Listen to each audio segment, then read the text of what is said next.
Alright, Chapter 9, Video number 2. We are picking up with a discussion of the Gospels and what's going on in those. And very briefly,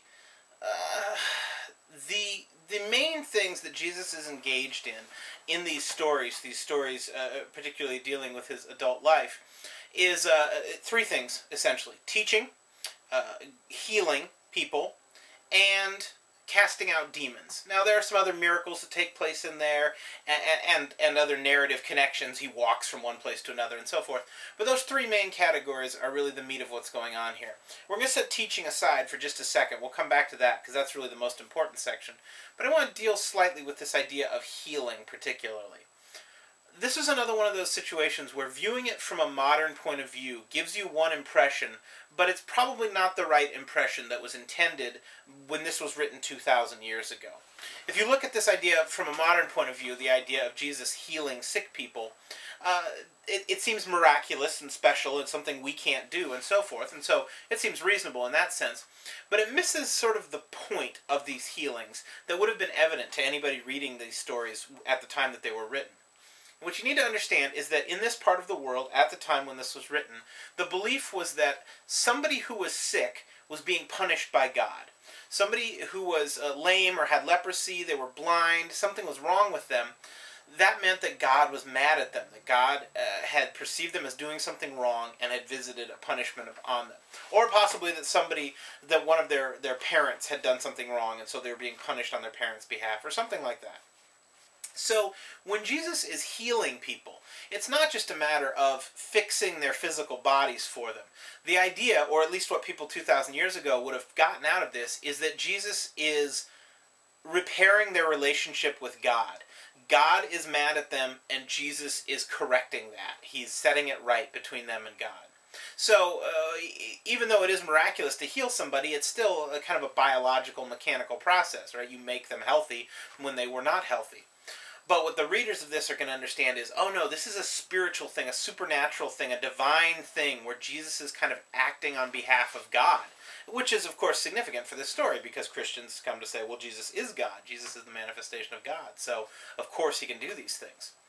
Same kind of thing, by the way, with casting out demons, but in reverse. So instead of Jesus bringing people together with God and fixing their relationship with God, in the case of exorcism, he's disconnecting them from demons. So they become possessed, or they become beset upon by demons, and they're helpless, and they need divine help, and Jesus provides that help. Same sort of thing. But let's go to the teaching, because in the teachings are really the heart of what we want to get out of this early segment of Christianity.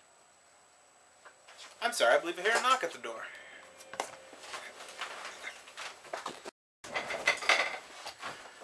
Normally, if I'm ever interrupted making one of these videos, I just completely start over the video so you never see it. But this time I want to come back because it was people going door to door and giving me literature on the Gospels. So I will maybe check it out later, but it seemed relevant to what we're talking about here. People spreading the message of Christianity. Still doing that today, of course. Jesus spreading his message, which we're not calling Christianity yet. There's no Christianity at this time. But I said I wanted to come back to the teaching, and we're going to kind of simplify the teachings of Jesus into three basic families, three basic topics that he keeps coming back to. And he does teach a lot more than this. There are many little specific things along the way. But these three big themes are important. The number one theme is, or one of the themes I should say, is the simplification of piety. What I mean by that is Jesus consistently says, don't worry about doing a ton of different little things in order to be right with God. Worry on focusing on the core things. So one of the best examples of this is Jesus says, don't worry about all the different commandments. There's 613, remember, commandments in Judaism. So there's the 10 commandments, but there's also these many other commandments. And when somebody says, well, which is the most important of these commandments, Jesus boils it down to two. Love God and love your neighbor. That's it. That's all you need to worry about. And why is that all you need to worry about? Well, because from Jesus' point of view, as long as you're doing those things, all the other stuff fits into place. You're not going to murder anybody. You're not going to steal anything. You're not going to commit adultery. You're not going to take the Lord's name in vain. You're not going to do any of these things if you love your neighbor and you love your God. Do those, everything else will follow. So don't let religion become so big and complex it confuses you. Focus on the fundamentals. It's this kind of thing that Jesus comes back to. He does this with prayer, too, by the way.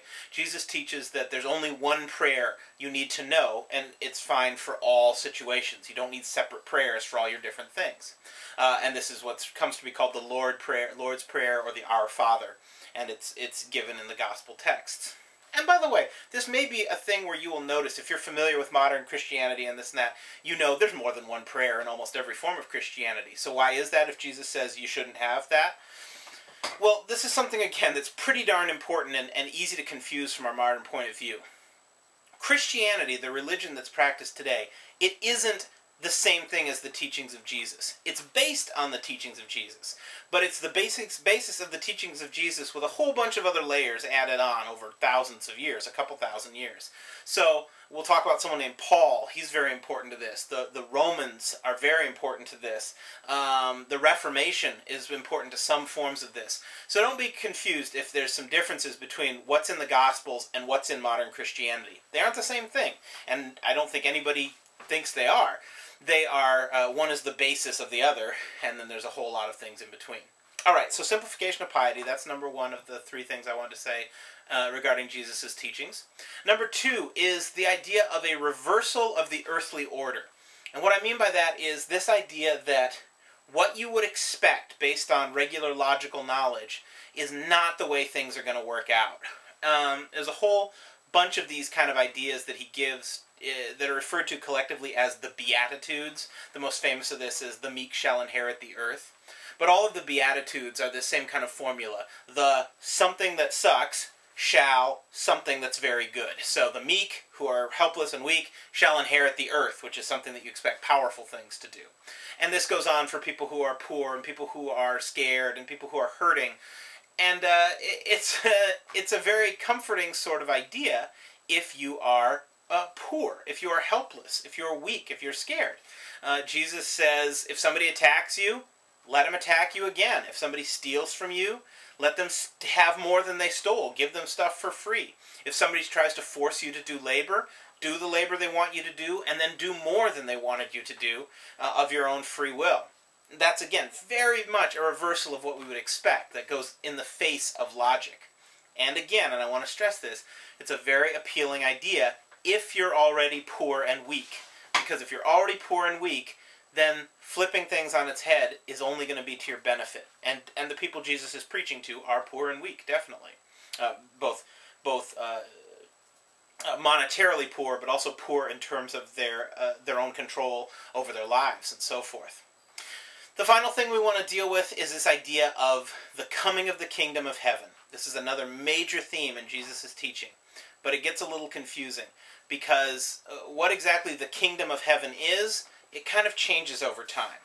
When Jesus is talking about it, the kingdom of heaven is an actual, literal heaven on earth. It is basically what it is. God's kingdom comes to earth and replaces all the evil and selfishness and hurtfulness that humanity has created. And the world becomes what God wanted it to be. The problem with this is that the way Jesus talks about it, it's a real thing, it's a literal thing, and it's going to happen soon. It's going to happen, he says, within the lifetime of the people who are listening to him. So within whatever that means, 20, 30, 50, 60, 90 years, something like that at tops. But obviously it doesn't, or if it did, it doesn't seem to be what we were expecting. And so as Christianity grows and develops, this has to become more and more symbolically interpreted. So, okay, Jesus didn't literally mean the world was going to change and become a perfect place in one generation or in a series of decades. He meant metaphorically we should hope for this change, or we should look forward to this change happening someday, as though it were going to happen in our own lifetimes, or that it's something that can happen internally, symbolically in our own lifetimes, or something like that. And this is, again, something that any religion has to kind of adjust to over time. When the things that are said at the beginning don't play out, you have to find new ways to deal with them. Alright, well, we're out of time on video number 2, so I'm going to meet with you on video number 3 and see if we can take it from there.